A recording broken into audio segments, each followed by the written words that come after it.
The stage lights still burned in my eyes as I stumbled off stage, sweat clinging to my skin. My chest rose and fell, my lungs begging for air. The roar of the fans echoed in my ears, louder than my heartbeat, louder than my thoughts. I should have been celebrating. It was one of the biggest shows of my rookie year. But all I could think about was the shirt clinging to my body. It wasn't mine. It was silk, white, smooth, delicate, expensive, too expensive for a rookie idol like me. The fabric hugged my frame under the lights, catching every movement, every drop of sweat. It had made the performance feel different, more dangerous, more intimate. I hadn't meant to wear it. I hadn't even realized until the spotlight hit me. And when I saw the way the audience screamed louder than ever, I knew they loved it. They loved me in it. But when I turned my head backstage, I caught sight of a pair of eyes. Cold, sharp, watching me from the shadows. Han Ji-woon, our CEO, his gaze locked on me, and even from the distance, I felt my skin burn. When the performance ended, I rushed to the dressing room, my hands trembling as I unbuttoned the shirt. My heart pounded with every movement. How'd I been so stupid? The silk slid off my shoulders, leaving my skin almost sensitive, as if the fabric had left behind a memory. I grabbed my plain hoodie, throwing it on, and stuffed the shirt into the garment bag I thought it came from. But then I froze. The hanger had a tag. Han Ji-woon, personal wardrobe. My blood ran cold. I wasn't supposed to touch it. No idol, no staff, no one was allowed near his things. And I had not only touched it, I had worn it. On stage, in front of thousands. I was still staring at the tag when the door creaked open. Jaemin. His voice. Low, smooth, dangerous. I turned too fast, nearly dropping the shirt. And there he was, leaning against the doorframe. A black suit, perfectly tailored. A loosened tie around his neck. And eyes, those eyes that pinned me to the floor. I'm sorry, sir. I stammered, bowing deeply, clutching the silk in my hands like a crime scene weapon. I didn't realize it was a mistake. He stepped inside. The air shifted, heavier, hotter. A mistake. His tone was calm, but every word curled around me like smoke. You walked onto my stage, wearing my shirt, and you think I'll believe it was a mistake? I swallowed hard. My throat was dry, too dry. Yes, I whispered. I was rushing. I didn't mean to. He moved closer. Not fast, not slow. Just steady, each step like a countdown. By the time he stopped, he was inches away. I could smell him, something sharp like cedarwood and clean smoke. My hoodie suddenly felt too cheap, too weak against the weight of his presence. His gaze dropped to the silk in my hands. His lips curved, faintly, dangerously. You looked perfect in it. My breath caught. Perfect? That word from him? But he continued, his voice dropping lower. You shouldn't take what doesn't belong to you. My chest tightened. Shame? Fear? Or something else that made my pulse race harder than it should. I'll return it right now, I said quickly, trying to hand it over. My fingers brushed his as I extended it, and a shiver shot through me. He didn't take it. Instead, he leaned closer, his lips almost brushing my ear. No, he whispered. You'll return it to me tonight. In my office. I froze. My heart slammed against my ribs. His office. At night. Just us. Before I could answer, he took the shirt from my hands, slow and deliberate, his fingers grazing mine again. His touch was brief, but it lingered like heat long after he pulled away. He gave me one last look, dark, knowing, then turned and walked out, leaving the door wide open. My legs nearly gave out. That night, I lay in bed, staring at the ceiling, my body restless. His words echoed in my head. You'll return it to me tonight. Why me? Why now? Why that shirt? I pressed my palms over my eyes, but all I could see was his stare. Cold, dangerous, and yet there had been something else. A flicker, a hunger. I hated the way my body reacted just remembering it. The way my skin burned, the way my stomach tightened. It was wrong. He was my CEO. He was off limits. But when the clock struck midnight, I found myself pulling on a jacket, grabbing the silk shirt, and heading for his office. Every step down the empty hallway of the company building felt like trespassing. The silence was too heavy, too loud. My hand trembled as I pushed open the tall glass door. Inside, the office was dimly lit, city lights spilling through the floor-to-ceiling windows. And there he was, Han Ji-woon, sitting behind his desk, his tie gone, the top buttons of his shirt undone. Relaxed, yet dangerous, like a predator waiting. "You came," he said softly, leaning back in his chair. My throat tightened. I wanted to say I came to apologize, to return the shirt, to beg forgiveness. But the words wouldn't come. He stood, slowly, and walked toward me. The city lights cast silver across his face, making his eyes glint. He stopped just before me, close enough that I felt his warmth. His hand reached out, not for the shirt but for my wrist. Heat shot through me as his fingers wrapped around my skin, firm, unyielding. "You wore it so well," he murmured, his gaze dragging over me. "But I want to see it again." My chest rose sharply. What do you mean?" He smirked, that slight curve of his lips that was both a warning and a promise. "Put it on." The silk shirt in my hands suddenly felt heavier. My body trembled. I should have said no. I should have run. But my fingers moved, slowly, unbuttoning my jacket. His eyes followed every movement. And for the first time in my life, under his burning gaze, I wondered if stepping on a stage earlier had really been the most dangerous thing I'd done that night. The elevator ride felt endless. My fingers clutched the silk shirt folded over my arm, but I knew that wasn't why my hands trembled. It was him, Han Ji-woon, the man who owned this company, who owned the stage, the contracts, even my future. He had told me to return the shirt tonight, and like a fool, I obeyed. I told myself it was fear, obligation, professionalism. But my heart knew better. I wanted to see him again. The elevator doors slid open, revealing a private hallway that looked more like a luxury hotel than anything connected to work. At the end of it, a single door waited. His penthouse. I hesitated, my breath shaky, before raising a hand to knock. The door opened before I touched it. And there he was. Han Ji-woon leaned against the frame, his tie gone, the top buttons of his shirt undone. His suit jacket was tossed somewhere behind him. In the glow of the city lights, streaming through the massive windows inside, he looked less like a CEO and more like some untouchable figure carved out of shadow and glass. "You came," he said softly, his tone unreadable. I swallowed. "You told me to." His lips curved.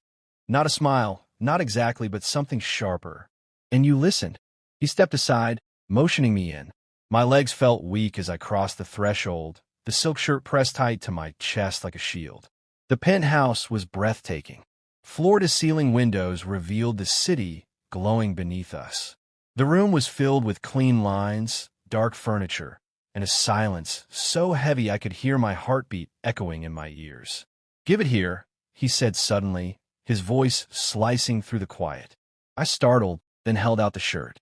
But instead of taking it, his hand brushed mine, deliberate, slow, as he closed my fingers back around the fabric.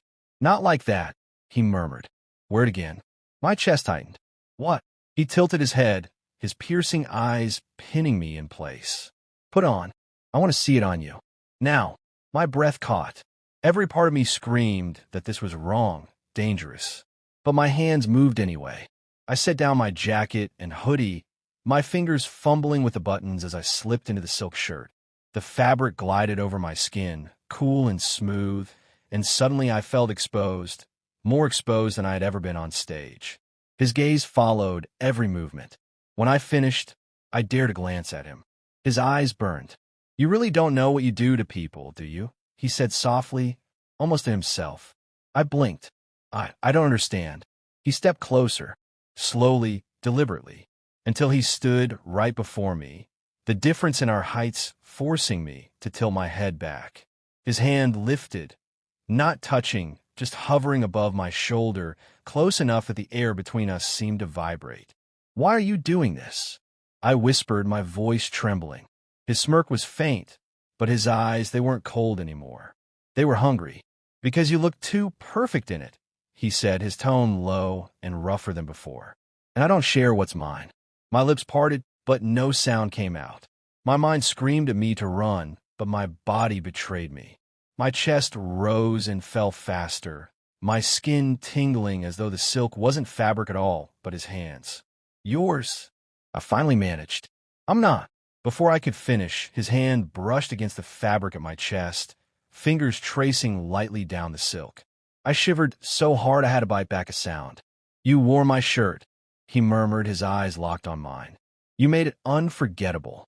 Now, every time I look at it, all I see is you. My pulse roared in my ears. No one had ever spoken to me like that. No one had ever looked at me like that. Like I was something dangerous, something irresistible. I shouldn't be here, I whispered. Yet you came. His fingers caught the edge of the shirt, tugging it just enough to feel the strength in his hand. Why? I couldn't answer. I didn't know myself. Silence filled the space, heavy and electric. His face was so close now that I could feel his breath on my cheek. The world outside, the city lights, the stage, the rules, the contracts, faded into nothing. There was only him. And then his lips brushed mine. Soft at first, barely there, but the effect was shattering. Heat surged through me, sharp and consuming, my body freezing yet burning all at once. I gasped, and he deepened it, pressing firmer, his hand sliding from the silk to the back of my neck. I couldn't think, couldn't breathe. All I could do was fall. When he finally pulled back, my knees almost gave out. He studied me, his piercing gaze softened only slightly, his smirk returning. Breathless already? He teased, voice low. I stared at him, my lips tingling, my chest heaving. I don't understand any of this. You don't have to, he said. Just don't run. The rest of the night blurred into tension and silence. Every glance and every brush of his hand leaving me more shaken than before. I left his penthouse with the taste of him still on my lips, my body aching with confusion, fear, and something else I dared not name. But one thing was certain. I couldn't stay away. The weeks that followed blurred into a haze of stages, flashing lights, and nights that left my pulse running wild. Every time I stepped into the spotlight, every time the fans screamed my name, my body moved to the rhythm drilled into me since trainee days. Yet under the bright lights, there was something heavier pressing against my chest, something only I could feel. Because somewhere in the shadows, he was always watching. Han Ji-woon, my CEO, the man whose shirt I had once mistakenly worn, who now lived under my skin like an unshakable fever. The first secret meeting happened before a showcase performance. I was in the practice room, stretching, headphones blasting, when the door clicked shut behind me. My body stiffened, sweat cooling on my back as if someone had stolen the air. I turned, half expecting a manager, maybe another trainee, but it was him. Ji-woon leaned against the mirrored wall, black suit immaculate, hands buried casually in his pockets. He didn't say a word at first. He just watched me, his gaze cutting through me as if he owned me. And maybe he did. In his hand, he held a small black box. He walked forward, each step deliberate, until the mirrors reflected his towering frame beside my smaller one. My chest rose and fell as he opened the box to reveal a silver necklace, the chain thin, the pendant simple but elegant. "Wear this for me tonight," he said. His voice was low, smooth, a command hidden beneath velvet. My fingers shook when he placed the necklace into my palm. The metal felt warm, as if it had already absorbed his heat. "Why?" I asked, hating how breathless my voice sounded. His eyes flickered to my lips before meeting my gaze again. "Because I want to see you shine, knowing you're carrying something of mine." He didn't wait for my answer. Instead, he brushed past me, the faintest graze of his shoulder against mine, leaving the scent of his cologne lingering long after he was gone. That night, I wore it. On stage, as the lights blazed and the crowd screamed, my fingers brushed the pendant. My heart raced, not because of the performance, but because I knew somewhere in the audience his eyes were on me. It became a pattern, a dangerous one. Before each big event, he would find me. A shirt, a silk tie, a cufflink. Always something small, always something I could hide in plain sight, yet feel like fire against my skin. The gifts weren't just objects. They were his mark on me, our secret, and every time, he made sure I understood. Once, in his office late at night, he pressed a dark blue silk tie into my hands. His fingers lingered on mine longer than necessary. His lips curved into that quiet, knowing smirk. "Wear this," he murmured, stepping close enough that his breath ghosted across my ear. "So I'll know you're mine, even when the world is watching." My throat tightened, my chest aching in ways I couldn't explain. I should have walked away. I should have said no. But instead, I found myself whispering yes. The passion between us grew hotter, fiercer, until I couldn't tell where the line blurred between desire and something deeper. In the quiet of his penthouse, when the city sprawled out like stars beneath us, he would press me against the window, his lips capturing mine until I forgot how to breathe. His hands mapped every line of me, from the curve of my jaw to the hem of my shirt, as if he was memorizing me piece by piece. "Do you regret it?" he asked me once, his forehead resting against mine after we had pulled apart, our chests heaving. My lips were swollen, my voice raw. "No." The truth spilled from me before I could stop it. "But I'm scared." He tilted my chin, forcing me to meet his piercing gaze. "Good. Fear means it matters." The danger was always there. The risk of someone walking in, of a camera catching too much, of whispers turning into headlines. One night, after rehearsal, I slipped into the back seat of his car, hoodie pulled low over my face. The tinted windows hid us from the world, but inside, the air was thick. He sat beside me, his hand brushing mine once, twice, before finally lacing our fingers together. My chest tightened as I glanced at him. "If we get caught." He cut me off with a quiet laugh. "Then let them." I froze, searching his face for a joke, but there was none. His jaw was set, his eyes hard yet burning with something that almost looked like pride. But I wasn't ready to let the world see. Not yet. So instead, I leaned into him, resting my head against his shoulder, letting the silence speak for me. Every meeting left me more entangled, more addicted. It wasn't just his touch or his gifts, it was the way he looked at me. As if I wasn't just another rookie idol fighting for a place in the industry. As if, to him, I was already someone worth owning, protecting, maybe even loving. And that terrified me more than anything. Because the deeper I fell, the harder it would be to climb out. But when his lips found mine, when his hands claimed me like I was a secret the world could never touch, I didn't want to climb out. I wanted to drown. By the time our third month of secret meetings passed, I knew the truth I didn't want to say aloud. I wasn't just drawn to Han Ji-woon because of his danger, his dominance, or the way he made me burn. I was falling for him, and it scared me to death. The night of my biggest concert arrived. My stomach twisted with nerves, not the usual pre-stage anxiety, but something sharper, deeper. My hands trembled, not because of the thousands of fans waiting to scream my name, but because of the strip of silk looped carefully around my neck. His tie. Han Ji-woon's tie. Dark, smooth, threaded with a scent. It wasn't just fabric, it was proof. Proof of what had been happening in the shadows. Proof of what bound me to him. Proof of the secret I carried against my skin. I caught myself in the mirror of the dressing room. The stylist had fussed over my outfit, layering the shirt just so, making the tie appear like it was part of the concept styling. They had no idea. No one did. But he would know. And that thought alone made my heart slam against my ribs like a drumbeat I couldn't control.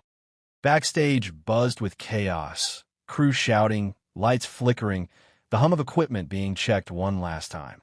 My group members laughed and hyped each other, but my world tunneled down to the weight of silk against my collarbone. Then, like a shadow moving through noise, I felt him. He shouldn't have been here. He was the CEO. He had meetings, responsibilities, entire companies waiting for his command. Yet when I glanced past the curtain, I saw him, standing at the edge of the crowd, his broad frame impossible to mistake. His suit was dark, his shirt open at the collar, no tie in sight. His eyes, those sharp, piercing eyes, were locked on me. I froze. The noise of the staff vanished. The laughter of my members faded. For a heartbeat, it was just us, the boy on the edge of the stage, and the man who owned him without a single word. The show began. The lights exploded, the roar of the fans surged, and my body moved as it had been trained to. Every step, every spin, Every sharp line of choreography flowed through me like second nature. But tonight, I wasn't dancing for the crowd. I was dancing for him. The tie shifted as I moved, brushing against my throat, a constant reminder. His eyes followed me. I could feel it, even through blinding spotlights, even across thousands of voices screaming my name. I could feel him watching only me. At one point, I let my fingers trail over the tie, subtle enough that the gesture could be mistaken for styling. But I knew, and he knew, it was for him. Each lyric I sang came out rawer, heavier, as though my voice itself wanted him to hear the truth I couldn't say out loud. By the finale, sweat drenched my body, dripping down my temples, my chest rising and falling as though I was gasping for air. My hair stuck to my skin, my muscles screamed, but I didn't care. Because in the final pose, with thousands of cameras flashing, I tugged at the tie just enough to draw attention to it. The crowd screamed louder, thinking it was just part of the act. But I wasn't performing for them. I was proving myself to him. The moment the curtain dropped, chaos erupted backstage again. Managers clapped, stylists rushed in, members patted my back. Everyone was too distracted to notice how I slipped away, heart hammering, searching for him. I found him in the shadows of the hallway, away from the flood of people. He stood with his hands in his pockets, waiting. As soon as his eyes landed on me, that faint, dangerous smirk curved his lips. I didn't wait. My chest was still heaving, sweat clinging to me, but I ran to him. The tie tugged at my neck as I threw myself into his arms. "I don't care," I whispered, breathless, my face buried against his chest. His cologne hit me like a punch, sharp and intoxicating. "I don't care about the world. I only want you." For a heartbeat, there was silence. Then his arms closed around me, strong and unrelenting, pulling me against him like he'd been starving for this too.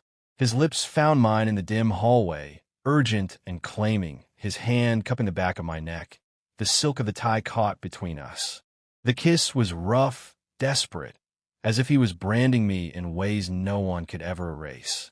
The sound of distant voices echoed, the risk of discovery sharp around us, but neither of us pulled away.